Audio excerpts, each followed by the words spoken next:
इष्ट देव गुरुदेव को प्रणाम करते हुए 3 बार ओम का उच्चारण हमारे साथ करेंगे।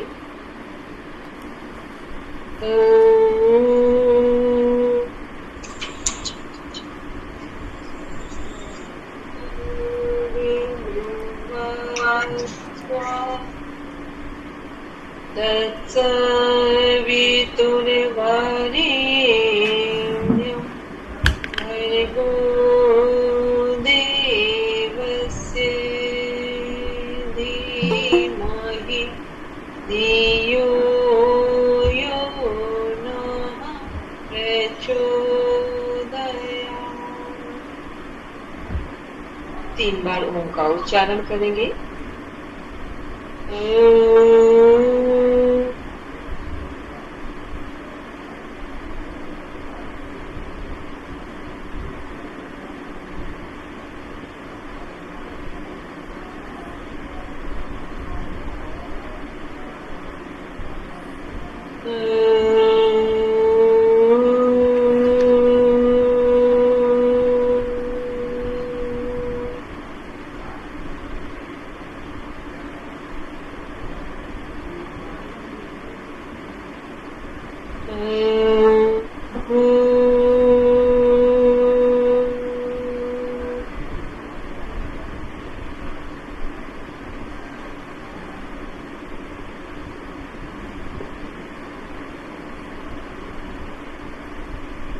सभी लोग आंख बंद रखेंगे, मन ही मन संकल्प को दोहराएंगे। आजीवन यम और नियम का पालन करेंगे, पूरे विश्व में योग की पताका फहराएंगे। हमारे संकल्प दृढ़ता और निर्भयता से भरे हुए हैं कि सकारात्मक दिशा में सब कुछ किया जा सकता है। भावों के साथ दोनों हथेलियों को आपस में रख करते हुए धीरे से अपनी आंखों पर रखेंगे। कोमलता के साथ अपनी आंखें खोलेंगे।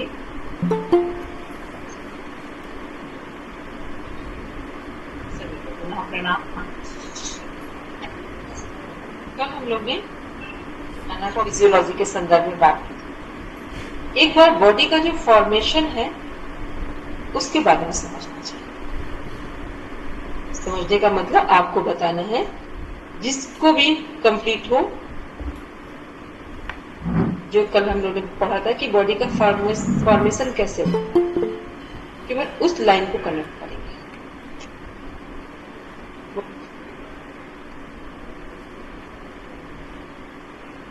रेनू जी बोलेंगे नहीं। मैम, बॉडी का जो सबसे स्मॉलेस्ट यूनिट होता है वो सेल है। देन सेल से टिश्यूज बनते हैं, देन ऑर्गन्स, देन सिस्टम, जो 11 सिस्टम्स होते हैं हमारे, एंड उसके बाद एक ह्यूमन बॉडी फॉर्म होती है।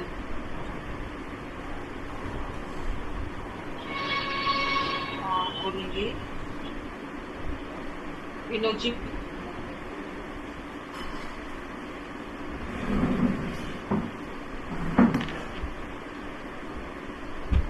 जी मैम। बोलेंगे बॉडी का फॉर्मेशन कैसे होता है, उसे एक लाइन में बताइए। पहले सेल बनता है, उसके बाद टिश्यू जो कोशिका बनता है, उसके बाद ऊतक, उसके बाद अंग बनते हैं, उसके बाद 11 तंत्र, उसके बाद पूरे बॉडी का, पूरे शरीर का बन जाता है। पूरा शरीर का निर्माण होता है या शरीर बनता है। नेक्स्ट, जो हमारा एक सेल का फंक्शन है और हमारी बॉडी का फंक्शन, इनको कैसे कनेक्ट, ये कैसे कनेक्ट होते हैं। आप हैंड रेज करेंगे जिनको ये वाला कॉन्सेप्ट क्लियर है। बोलेंगे अनु जी। मैम, जिस तरीके से बॉडी खाने को लेती है और फिर उसमें से अच्छे न्यूट्रिएंट्स को एब्जॉर्ब करती है और वेस्ट एनएस के थ्रू बाहर आता है, सेम प्रोसेस एक सेल के साथ भी होता है। सेल भी उसी ही सामान खाना लेता है, उसमें से न्यूट्रिएंट्स को एब्जॉर्ब करता है और जो वेस्ट होता है उसको बाहर छोड़ देता है। सो जैसे एक बॉडी फंक्शन करती है, उसी हिसाब से हमारे अंदर जो छोटे छोटे सेल्स हैं वो फंक्शन करते हैं। और क्या चीज है जो इक्वल है, और ऐसी कौन से फंक्शन है जो इक्वल है बॉडी और सेल के? बोलेंगे ज्योति जी या ज्योत्सना जी बोलेंगे। मैम जो शरीर का जैसे पतन घटता उसी तरह ही सेल का भी पतन घटता है। जैसे हम सांसें लेते हैं, सेल्स उसी में चलता है, और हमारी बॉडी चलती है उसी तरह। इसको और कौन क्लियर करे? हमारी बॉडी और सेल में क्या क्या कनेक्टिविटी थी? सबसे पहले तो श्वास का रिदम था, ठीक है। जैसा हम श्वास लेते हैं, ऑक्सीजन ग्रहण करते हैं, अब्जॉर्ब करते हैं, कार्बन डाइऑक्साइड CO2 को बाहर छोड़ते हैं, ठीक। उसी तरह फिर नेक्स्ट क्या है? भोजन और पानी हम लेते हैं, भोजन एनएस पार्ट के थ्रू वेस्ट मटेरियल बाहर करते हैं और पानी को यूरिन के फॉर्म में बाहर करते हैं, ठीक है। फिर इस सभी के बाद क्या है कि हमें भी आराम की जरूरत है, एक सेल को भी आराम की जरूरत है। फिर हमारे अंदर भी प्रजनन क्षमता है, एक सेल के अंदर भी प्रजनन क्षमता है, रिप्रोडक्टिव सिस्टम, सृजन की शक्ति। एक टाइम के बाद हमारे शरीर की भी डेथ हो जाती है और सेल की भी डेथ होती है। ये सभी चीजें क्या है? सिमिलर है, जो एक सेल और एक बॉडी के साथ सेम हो रहा है। इसका मतलब एक सेल में जीवन है, इसी कारण उस सेल से हमारा जीवन या हमारे पूरे शरीर का निर्माण हो सकता है। क्योंकि जब एक छोटी सी चीज में जीवन होगा तो फिर वैसे ही बड़ी चीजों में भी जीवन होगा। जैसे अभी हम लोग हैं, चींटी कितनी छोटी दिखती है ना, लेकिन चींटी की सारी एक्टिविटीज किससे मैच करें? हम ही से मैच करें। उसका चाहे खाने का प्रोसेस हो, श्वास लेने का हो, जीवन चलाने का हो, प्रजनन शक्ति का हो, रिप्रोडक्टिव सिस्टम से रिलेटेड हो, वर्किंग प्रोसेस हो, सब कुछ सिमिलर है, ठीक। जबकि चींटी कितनी छोटी है, उसे मतलब अपने आप में कितना एक अमेजिंग लगता है कि इतने छोटे से प्राणी में भी जीवन है ना, पूरा जीवन है। और इतना जीवन है कि चींटी यदि काट ले तो पूरा एहसास होता है, इतना जीवन है। मतलब ये नहीं कह सकते कि हम बड़े लोग ही धक्का दे तो हम किसी को एहसास होगा, चींटी के काटने का पूरा एहसास होता है, सोता व्यक्ति भी जग सकता है, ठीक है। तो इससे समझ में आता है कि एक छोटी सी सेल में जो जीवन है, उस जीवन के कारण ही हमें जीवन मिलता है, ठीक। पहले तो ये कॉन्सेप्ट क्लियर है। अब आते हैं नेक्स्ट, देखते हैं कि हमारे शरीर में अब इसका एक छोटा सा एक फॉर्मेशन और है, जिसको ध्यान से थोड़ा सा समझने का प्रयास करेंगे तो ठीक है। बाकी ऐसा नहीं कि कोई इसी पर डिपेंडेंट आपके क्वेश्चन आएंगे। कि जो सेल है वो एक जैसे कार्य करने वाली, सेम वर्क करने वाली, ठीक, एक सेम फंक्शन करने वाली, एक जैसा कार्य करने वाली और एक जैसे आकार वाली, शेप वाली, ठीक है। एक जैसा कार्य करने वाली, सेम फंक्शन, और एक जैसे आकार वाली, एक जैसा सेम शेप एंड साइज, ठीक। ऐसी जो सेल है वो क्या करती है? तो एक ऐसी सेल का जो ग्रुप है वो एक टिश्यू का निर्माण, क्योंकि आपको पता होगा ब्रेन की सेल क्या है? न्यूरॉन है, और किडनी की सेल नेफ्रॉन है। मोस्ट इंपॉर्टेंट क्वेश्चन में पूछा जाता है, ब्रेन की सेल न्यूरॉन, किडनी की सेल नेफ्रॉन। तो ये क्या है कि सभी जगह की सेल अलग अलग है, तो एक जैसे थोड़ा समझ नहीं आएगा मैम, और एक बार बोल दें। डीप में नहीं जाएंगे जिसने जी, कोई डीप में नहीं जाएंगे इतना, ठीक है।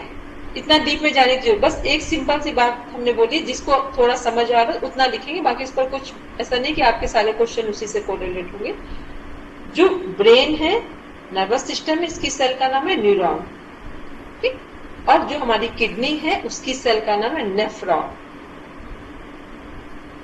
तो हमने बोला कि एक जैसे कार्य करने वाली और एक जैसे आकार वाली सेल का जो ग्रुप है वो किसका निर्माण करते हैं? टिश्यू का, ठीक। क्योंकि हमारे टिश्यू अलग अलग है, किडनी के टिश्यूज अलग है, ठीक है, हार्ट के अलग है, लंग्स के अलग है। फिर एक जैसे कार्य करने वाले, जो फंक्शन करने वाले टिश्यूज का जो ग्रुप है वो किसका निर्माण करेंगे? ऑर्गन का, अंग का। फिर डिफरेंट टाइप ऑफ ऑर्गन्स, विभिन्न प्रकार के जो अलग अलग अंग हैं वो किसका निर्माण करेंगे? एक सिस्टम का। डिफरेंट टाइप ऑफ ऑर्गन जो है वो किसको फॉर्मेशन करना है, किसका निर्माण करेंगे?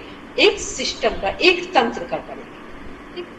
फिर 11 सिस्टम मिलकर के पूरी बॉडी का निर्माण, होल बॉडी फॉर्मेशन होगा। अब इसको समझ लें, सभी को पता है ना, जब हम लोग बोलते हैं लिवर में प्रॉब्लम है तो हम कौन सा सिस्टम समझते हैं? Digestive system. ठीक। लंग्स में प्रॉब्लम है तो कौन सा सिस्टम समझ लेते हैं? Respiratory system. हार्ट में प्रॉब्लम है तो सर्कुलेटरी सिस्टम। यदि ओवरीज में प्रॉब्लम है तो कौन सा सिस्टम समझते हैं? रिप्रोडक्टिव। यदि किडनी में प्रॉब्लम है तो कौन सा सिस्टम समझते हैं? Excretory system. एक्सक्रीटरी सिस्टम उत्सर्जन तंत्र। इसका मतलब हम जिस अंग की में समस्या है, ऑर्गन में समस्या है, उसके आधार पर हम सिस्टम का पता कर लेते हैं कि कहाँ समस्या है। ठीक है। अब देखते हैं एक पाचन तंत्र लेते हैं, डाइजेस्टिव सिस्टम। उसमें कितने ऑर्गन है हमारे? कहाँ से शुरू हो रहे? Teeth, tongue, saliva, wind pipe, oesophagus, stomach, liver, gall bladder, pancreas, small intestine, large intestine, rectum, anus. किससे संबंधित है? सभी डाइजेस्टिव सिस्टम। ठीक। तो ये क्या है? ये सभी ऑर्गन है। तो हमने क्या बोला था? एक जैसे फंक्शन करने वाले, कार्य करने वाले टिश्यूज किसका निर्माण करते हैं? एक ऑर्गन का। और different type of organ. Liver का अपना अलग फंक्शन है, गॉल ब्लैडर का अलग है, पेनक्रियास का अलग है, स्मॉल इंटेस्टाइन का अलग है, स्टमक का अलग है, लेकिन सभी डिफरेंट टाइप ऑफ ऑर्गन मिलकर किसका निर्माण कर रहे हैं? एक सिस्टम। ठीक। और 11 सिस्टम मिलकर के पूरी बॉडी बन रही है। इस बात को सब अपने अपने अकॉर्डिंग नोट डाउन, जिसको जिसको समझ में आ रहा हो। क्योंकि क्या होता है ना कि देखो, कुछ लोग सामान्य इससे इस तरह से पढ़ाई की है, मतलब कि बिल्कुल 12th पास किया है गांव से, तो हो सकता है उन्हें थोड़ा समझने में प्रॉब्लम हो, तो उनके अनुसार भी जितना वो कैच कर पा रहे वो कर ले। जो लोग सही से पढ़ कर आए हैं तो उनको ऐसा लगता है कि हम प्रॉपर समझ सकते हैं, तो वो वैसे समझ। ठीक है। तो हमने पूरा समझा दिया। बाकी आपको जब लगे तो रिकॉर्डिंग आपके पास है, आप जैसे ही सुनेंगे क्लियर हो जाएगा आपको। ठीक है। तो ये हम लोगों ने अभी बात की कि कैसे हमारे cell, tissues, organ, different type of organ makes formation of one system. ठीक। 11 system make a formation of whole body का निर्माण कर। अब नेक्स्ट हम लोग लेते हैं, हमारी बॉडी में कितने सिस्टम है? There are 11 system in human body. Human body में 11 सिस्टम्स हैं। अब इन सिस्टम्स के नेम लिखेंगे और अभी तुरंत लर्न करके यही बताएंगे, क्योंकि कल तक बस 3 दिन की क्लासेस में जो बेसिक इंट्रोडक्टरी पार्ट है वो कंप्लीट होगा। फर्स्ट सिस्टम है हमारा स्केलेटन सिस्टम। सब राइट डाउन कर लेंगे स्केलेटन सिस्टम। हिंदी में लिखेंगे कंकाल तंत्र।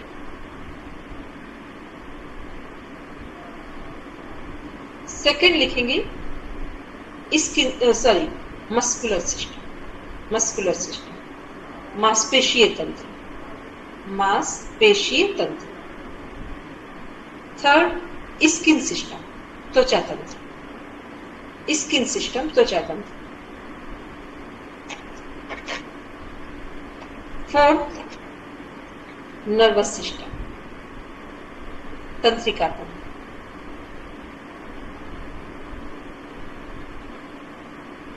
फिफ्थ एंडोक्राइन सिस्टम, अंतःस्रावी तंत्र। एंडोक्राइन सिस्टम, अंतःस्रावी तंत्र। सिक्स रेस्पिरेटरी सिस्टम, श्वसन तंत्र। क्या मैम? रेस्पिरेटरी सिस्टम, श्वसन तंत्र, जिसमें श्वास लेते हैं, श्वसन तंत्र। 7 नंबर लिम्फेटिक सिस्टम, लसिका तंत्र। Lymphatic system, LYMPHATIC, lymphatic system, लसिका तंत्र। इसका दूसरा नाम है इम्यून सिस्टम, जिसमें जो इम्यूनिटी जिससे बना हुआ है, इम्यून सिस्टम भी लिम्फेटिक सिस्टम को बोलते हैं। मैम एक बार और। लिम्फेटिक सिस्टम हिंदी में जो लिखना है वो आराम से हिंदी में लिखे, ठीक है। लिम्फेटिक सिस्टम का दूसरा नाम है इम्यून सिस्टम, ठीक है। और हिंदी में है लसिका तंत्र, और लसिका तंत्र हिंदी में, और दूसरा जो इम्यून सिस्टम है उसकी हिंदी है रोग प्रतिरक्षा तंत्र। दोनों सिमिलर है, लिम्फेटिक का ही दूसरा नाम है इम्यून सिस्टम, इसमें कंफ्यूज नहीं होंगे। इसके बाद नेक्स्ट आते हैं हम लोग डाइजेस्टिव सिस्टम, सॉरी एक मिनट रुकेंगे, सर्कुलेटरी सिस्टम, रक्त परिसंचरण तंत्र, सर्कुलेटरी सिस्टम, रक्त परिसंचरण तंत्र। नेक्स्ट 9 नंबर पे लिखेंगे डाइजेस्टिव सिस्टम, पाचन तंत्र।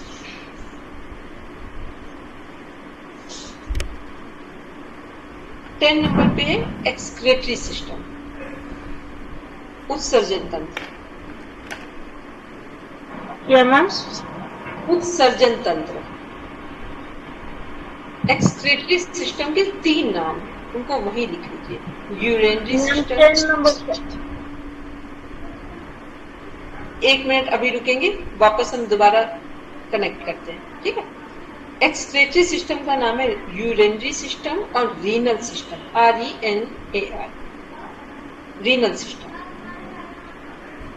कई बार जो अभी रिपोर्ट्स आती है ना, उस पे ये नाम लिखे होते हैं, वहां एक्सक्रेटरी सिस्टम नहीं लिखा होता है, कुछ भी यूरिनरी सिस्टम या रीनल सिस्टम लिखा होता है।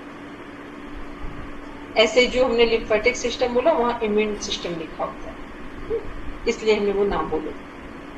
इसके बाद 11 नंबर पे रिप्रोडक्टिव सिस्टम, प्रजनन तंत्र।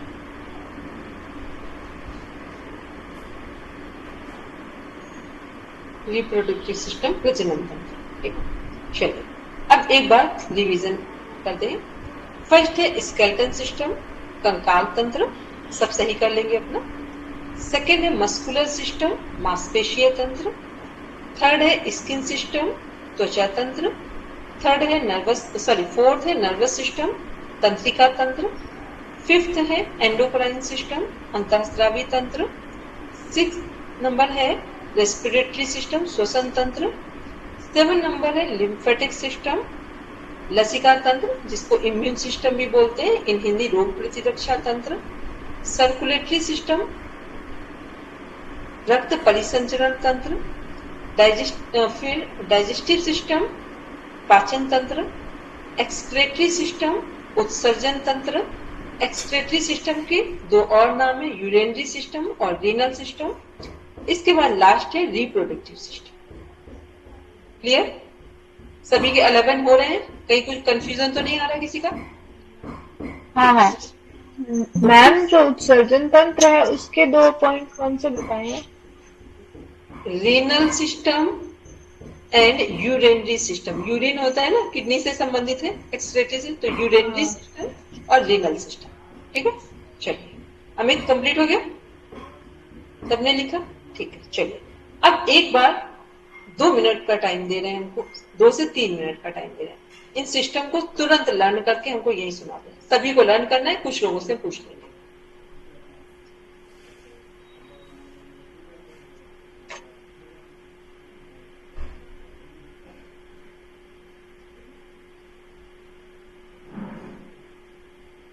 जो हिंदी में कर सकते हैं वो हिंदी में करें, जिन्हें इंग्लिश में करना है वो इंग्लिश में करें, इसमें ऐसा कोई बड़ा इशू नहीं है।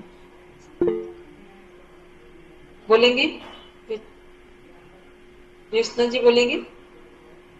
कंकाल तंत्र, मांसपेशियों तंत्र, त्वचा तंत्र, तंत्रिका तंत्र, अंतःस्रावी तंत्र, श्वसन तंत्र, लसिका तंत्र, रोग प्रतिरक्षा तंत्र, रक्त परिसंचलन तंत्र, पाचन तंत्र, उत्सर्जन तंत्र, प्रजनन तंत्र। देख कर बोला कि बिना देखे? नहीं मैम, लर्न किए हैं। ठीक है, बहुत बढ़िया, ठीक है, लर्न किया, बहुत अच्छा। बोलेंगे अनु जी? थोड़ा थोड़ा। कोई बात नहीं, लेकिन सही प्रयास। बोलेंगे?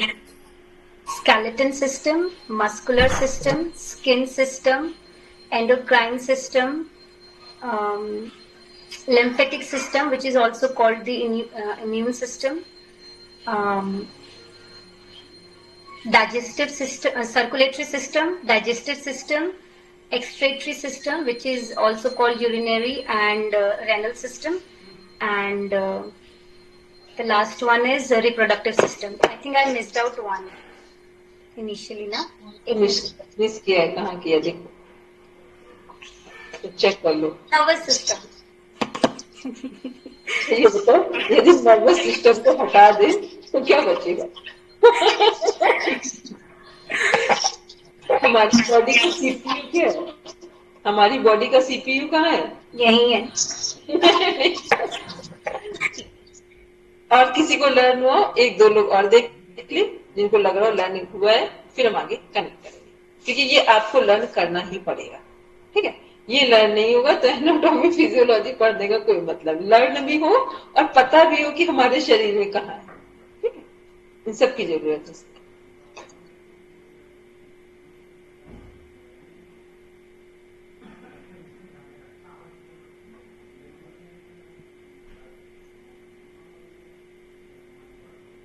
और किसी को लर्न हुआ? जिनको लर्न हो गया वो बोलेंगे हमें।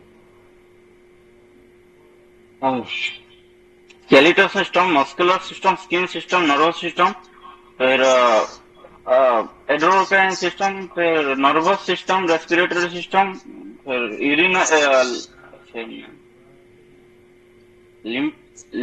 लिम्फेटिक सिस्टम, मतलब इम्यून सिस्टम, फिर नर्वस सिस्टम, फिर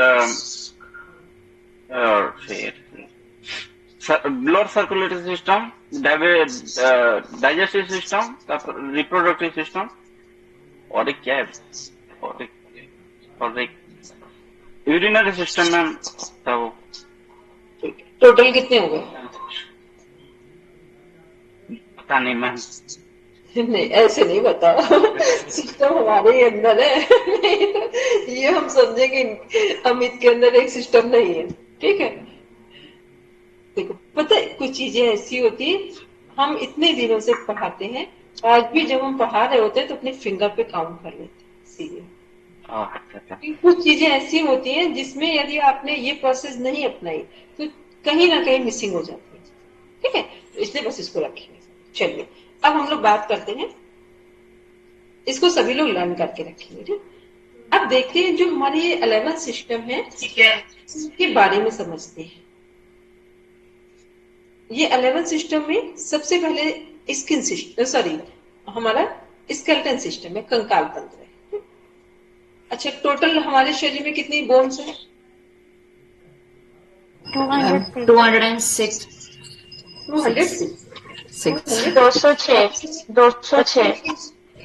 204 बच्चे।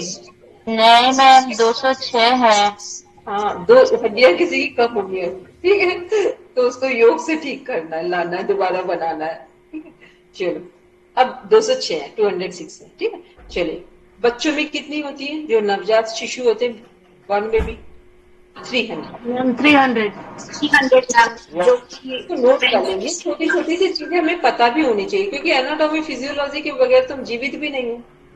ठीक है, चलिए तो सबसे पहले बात करते हैं स्केलेटन सिस्टम की, कि स्केलेटन सिस्टम हमारी बॉडी में क्या रिप्रेजेंट करता है और कैसे वर्किंग में।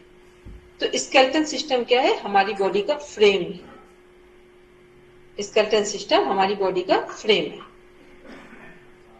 जो कि हमारी बॉडी को शेप देता है और बेस देता है। शेप देता है, शेप मीन्स एक आकार देता है, बेस मीन्स आधार देता है। ये क्योंकि हमारी बॉडी किसके ऊपर स्टैंड कर रही है? Skeleton system. जो जिसका फिजिक है, यहाँ पर सभी का फिजिक अलग अलग है, तो ये किसके कारण है? स्केलेटन सिस्टम के कारण, शेप। ठीक है, इसके बाद देखते हैं स्केलेटन सिस्टम का और क्या वर्क है। जितने हमारे ऑर्गन्स हैं, वो सब स्केलेटन सिस्टम में ही सेफ है। सभी कहाँ सेफ है, सुरक्षित है? हमारे स्केलेटन सिस्टम। दूसरा, स्केलेटन सिस्टम के कारण ही हम अपनी बॉडी को घुमा सकते हैं।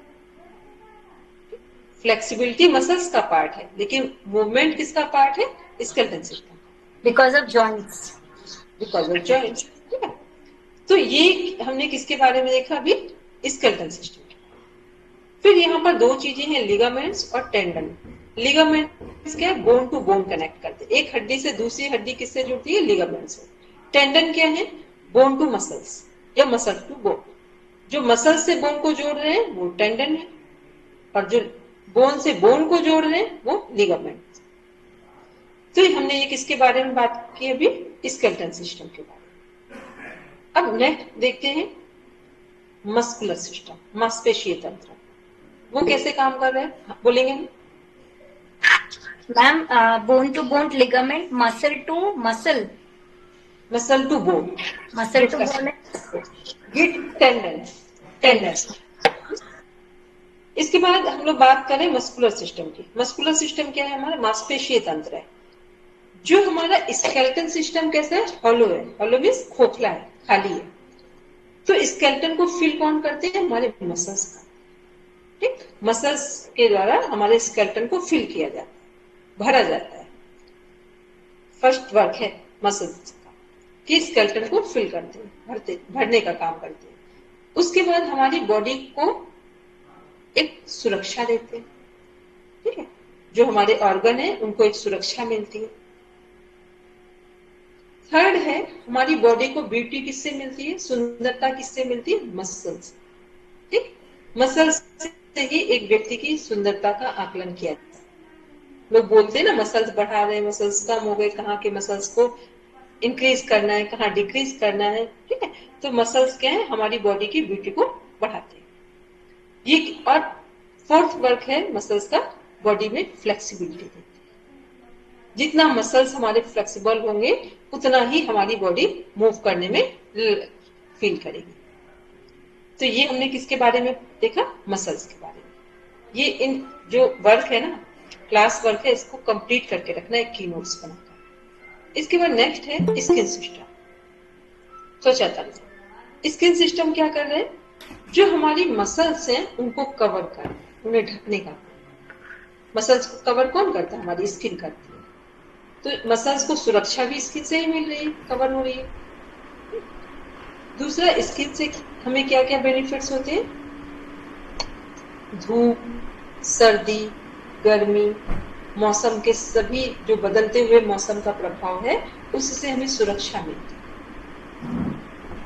कोई भी घटना होती है, कोई भी एक्सीडेंटल केसेस होते हैं, तो जहां बहुत सीवियर प्रॉब्लम्स है वहां स्किन डिस्ट्रॉय होती है। ठीक है, बर्न होती है या बस्ट होती है।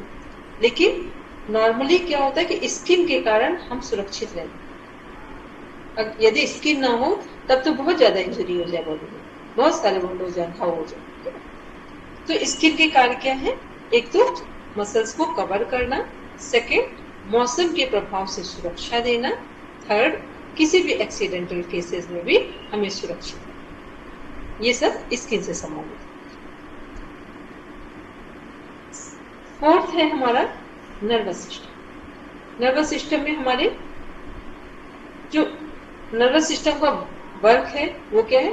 फर्स्ट अभी हम लोग देर पहले बात की थी जब उन्होंने नहीं बोला था नर्वस सिस्टम, कि नर्वस सिस्टम हमारे बॉडी का क्या है? सीपीयू। नर्वस सिस्टम के अंदर हमारी दो मेन चीजें कनेक्ट होती है। कौन कौन सी? ब्रेन और स्पाइन।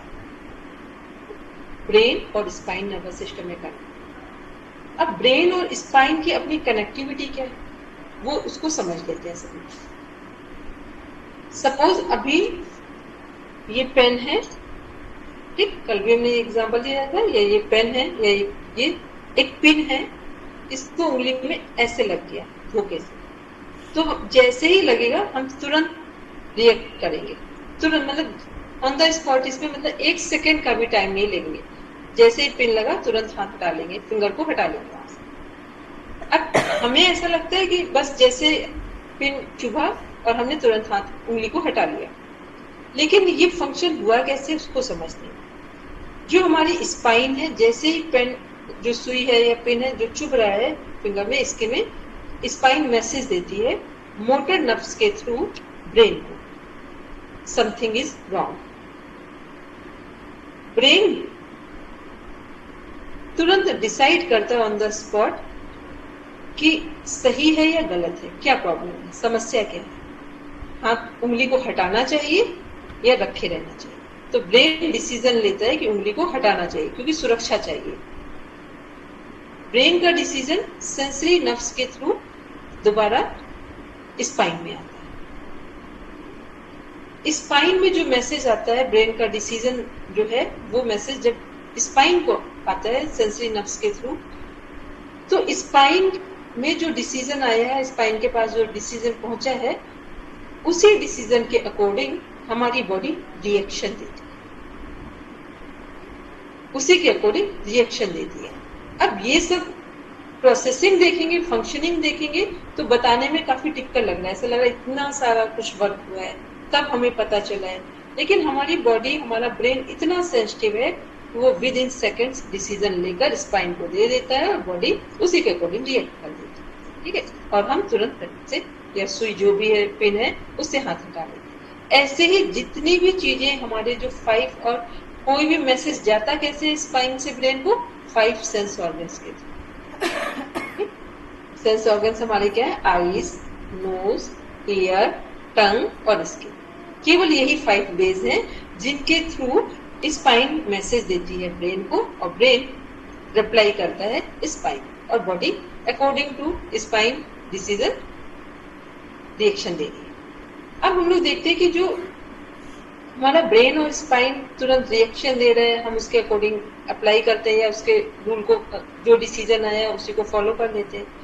लेकिन जब किसी को पैरालिसिस का अटैक जिस पार्ट में होगा वहां कोई सेंसेशन नहीं, क्यों नहीं होगा, क्योंकि पैरालिसिस का अटैक का मीन्स होता है कि स्पाइन का कनेक्शन ब्रेन से कट है।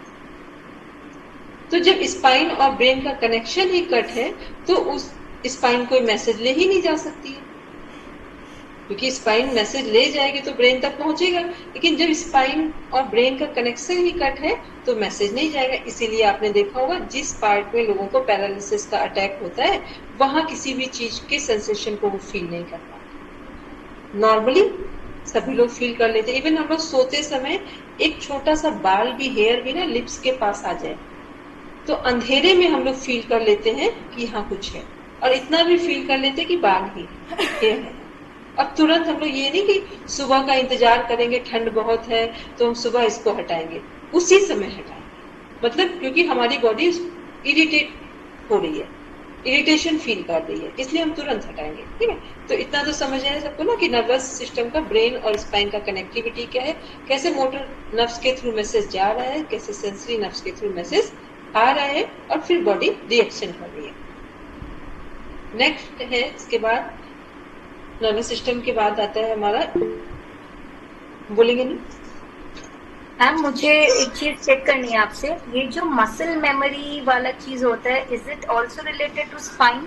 हम लोग कहते हैं ना कि कोई चीज हमें जैसे मसल मेमोरी में फिक्स हो जाती है हमारी, तो हम उसको बहुत टाइम तक याद रख पाते हैं, तो ये भी स्पाइन के थ्रू होता है? सभी चीजें, ब्रेन के पास कोई भी मैसेज जा रहा है वो स्पाइन के थ्रू ही जाएगा, ठीक है, और कोई इसका अदर वे ही नहीं है। इसके बाद हम लोग बात करते हैं नर्वस सिस्टम में। जो लोग थोड़ा सा, जिनको लगता है साइंस बैकग्राउंड हो तो वो समझ लें कि नर्वस सिस्टम जो है हमारा 3 पार्ट्स में डिवाइड है, central nervous system, peripheral nervous system, then autonomy nervous system.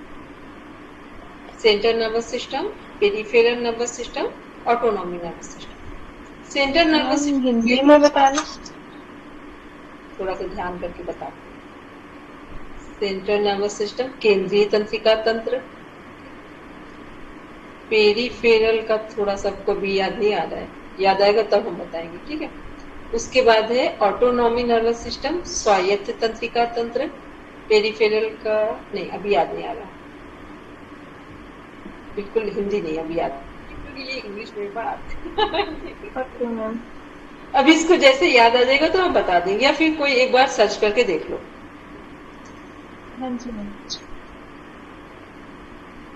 फिर इसके बाद हम लोग देखते हैं तो ये हमने बताया। और ऑटोनॉमी नर्वस सिस्टम के भी दो पार्ट। तो जो सेंट्रल नर्वस सिस्टम है उसमें दो चीजें कनेक्ट हो रही हैं, ब्रेन और स्पाइन।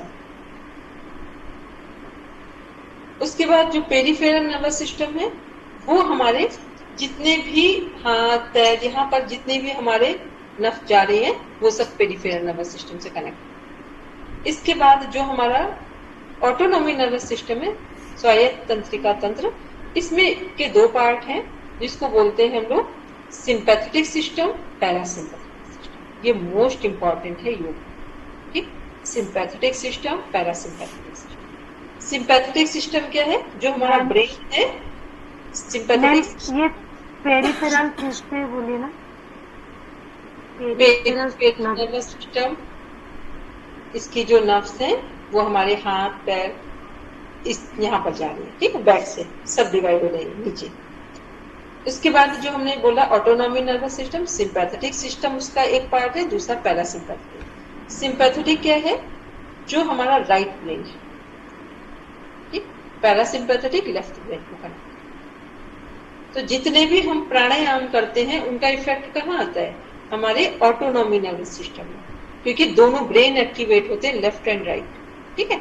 तो लेफ्ट क्या है? जब हम अनुलोम विलोम या नाड़ी शोधन प्राणायाम करते हैं तो जो श्वास ले रहे होते हैं लेफ्ट साइड से, तो कौन सा ब्रेन एक्टिवेट होता है? Right brain. और जब राइट से लेते हैं तो लेफ्ट ब्रेन एक्टिवेट होता है। लेफ्ट ब्रेन क्या है? जितने भी हम कूल कंडीशन में वर्क करते हैं वो सब लेफ्ट ब्रेन से किए जाते हैं। और जितने भी हम बॉडी के लेवल पर, एनर्जी के लेवल पे काम करते हैं वो सब किससे किए जाते हैं? राइट से। अब इसके बाद आते हैं हम लोग नेक्स्ट देखते हैं एंडोक्राइन सिस्टम।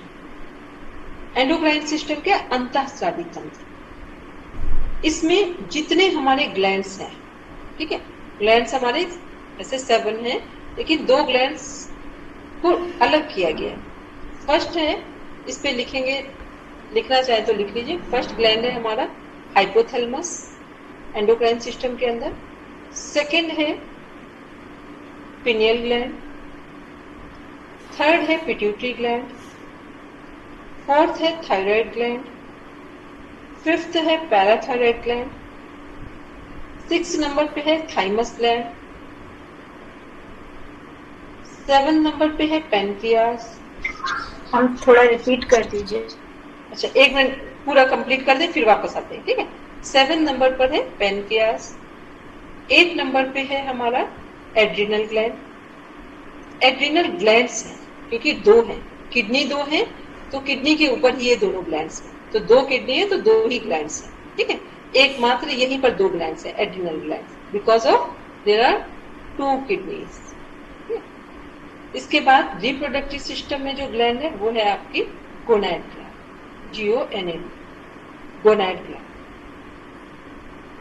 ये रिपीट करते ऊपर से स्टार्टिंग से, hypothalamus, pituitary, sorry pineal, hypothalamus, pineal, then pituitary, thyroid, parathyroid, thymus gland, pancreas, adrenal glands because of 2। Reproductive system से रिलेटेड ग्लैंड है हमारी गोनैड ग्लैंड है, ग्लैंड्स में, ठीक। अब बस गोनैड ग्लैंड के सामने लिखेंगे मेल और फीमेल में अलग अलग, क्योंकि मेल और फीमेल का स्ट्रक्चर अलग है, मतलब ग्लैंड सेम है, हार्मोन्स अलग होंगे और इन ग्लैंड से हार्मोन्स निकलते हैं। इसको हम कल डिस्कस करेंगे।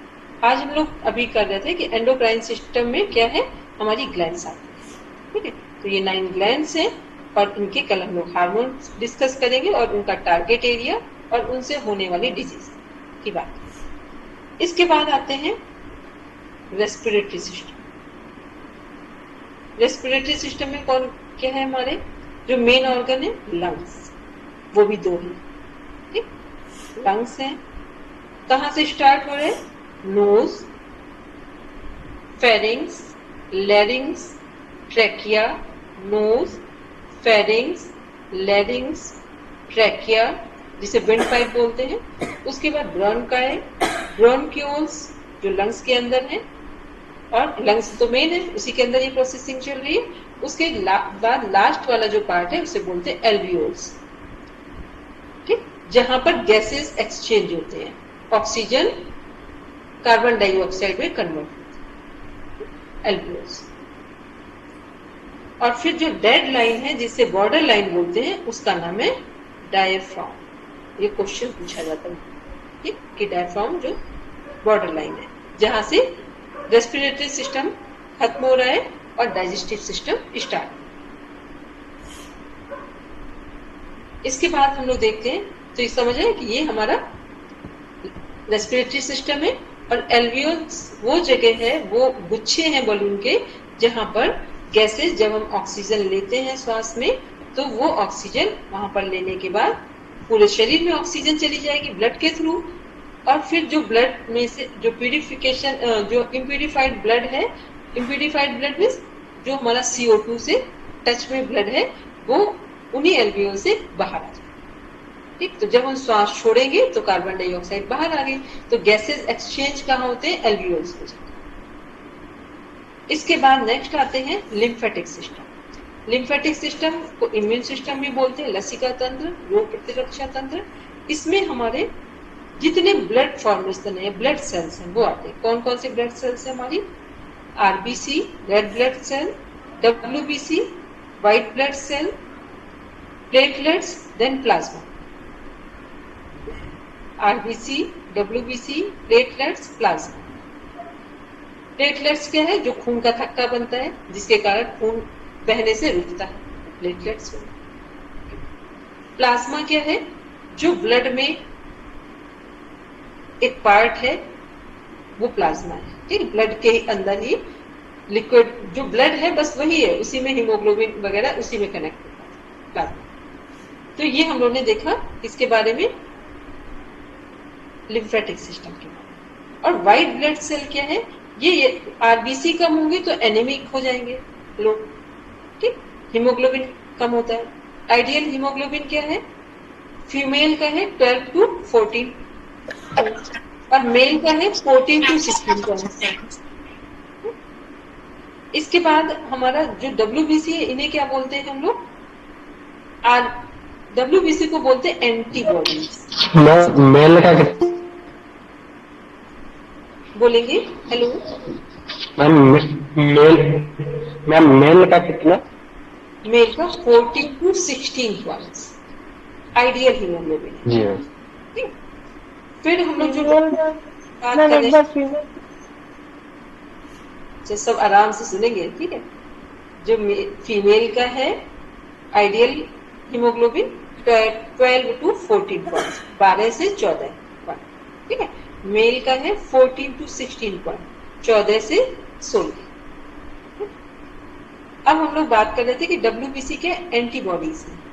जितना आपके शरीर में WBC सही होगा, व्हाइट ब्लड सही मात्रा में होंगे, उतना आप रोगों से बचे रहे। कोविड-19 जब आया था तो क्या प्रॉब्लम हुई थी, WBC कम हो रहे थे हमारे शरीर, इसलिए कोविड-19 का अटैक हो रहा था। तो WBC क्या है, हमारी इम्यूनिटी को प्रेजेंट करते हैं। और दूसरा इन्हीं को बोला जाता है एंटीबॉडीज। एंटीबॉडीज का मतलब जो हमारे शरीर में डिजीज आने वाली है उनसे हमें बचाने का प्रयास है। अब सभी जो हमारी ब्लड सेल हैं, इनका निर्माण कहाँ होता है, फॉर्मेशन कहाँ होता है, बोन मैरो में। बोन के अंदर का जो हिस्सा है उसके अंदर बोन मैरो में सभी हमारी ब्लड सेल बनती है। चलिए, कितने लोग हैं जिनको लगा बॉन्स हो गए, क्योंकि देखो आपके सिलेबस में जो है ना वो बहुत स्टोरी टाइप का लगता है, और स्टोरी पढ़ने में क्योंकि एनाटॉमी, फिजियोलॉजी, साइकोलॉजी कुछ ऐसे सब्जेक्ट होते हैं ना, ये जब हमें इनका पूरा फाउंडेशन कंप्लीट होता है, बेस कंप्लीट होता है, फिर आप इन्हें पढ़ेंगे तो इजी लगता है। अदरवाइज क्या होता है, सब पढ़ेंगे पर समझ में कुछ भी नहीं आता। तो कल जितना आज हम लोगों ने पढ़ा है, कल इसके आगे कनेक्ट करेंगे, उसको पूरा रिवीजन में ले लेंगे, ताकि जब हम लोग पढ़ें प्रॉपर वे में एनाटॉमी, फिजियोलॉजी, तो आपको बहुत इजी लगे। और इतना पढ़ने के बाद जिन्होंने पढ़ लिया ना, फिर आपको लगेगा बस हम पूरा पढ़ चुके हैं, अब कुछ देख रहे हैं, तो वो आपका कंप्लीट हो जाएगा। चलिए फिर हम लोग कल मिलते हैं, सब बैठेंगे शादी पाठ के लिए, बोलेंगे है ना। मैम बस थोड़ा बोन मैरो भी बताइएगा, बिकॉज हम लोग प्रिजर्व करते हैं ना बॉन्स का, तो क्यों करते हैं, थोड़ा उस पर कल बात कीजिएगा प्लीज।